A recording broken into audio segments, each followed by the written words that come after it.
овации и поклоны в камеру. Отдача на пустой, без зрителей зал не смущает артистов. С улыбкой на лицах и с музыкой в душе при любых обстоятельствах. Такой девиз у юных танцоров ансамбля «Несель».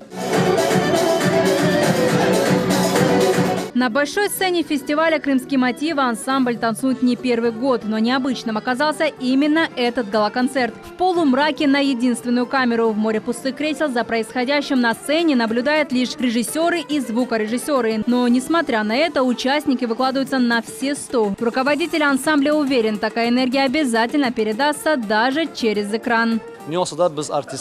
Мы артисты. Вне зависимости от того, есть ли зритель или нет, мы должны работать на полную. Это наша задача. Этого я и требую от своих воспитанников. Нет зрителя здесь, то он рано или поздно будет по ту сторону экрана. Плохо танцевать не имеем права.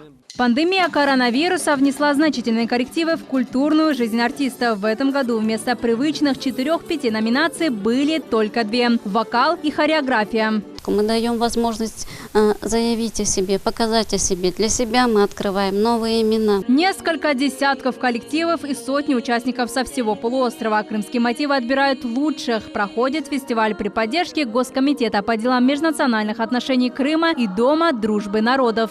Сегодня будут избраны победители гала-концерт по этому поводу. Я надеюсь, будет очень много красивых, значимых, состоявшихся номеров с участием новых молодых исполнителей. Лучшим вознаграждением вместо аплодисментов зрителей станут просмотры в социальной сети. Полный концерт смогут увидеть все желающие. Его разместят на официальном сайте Дома дружбы народов. Наджия Исаева, Асан Ибрагимов, телеканал «Миллет».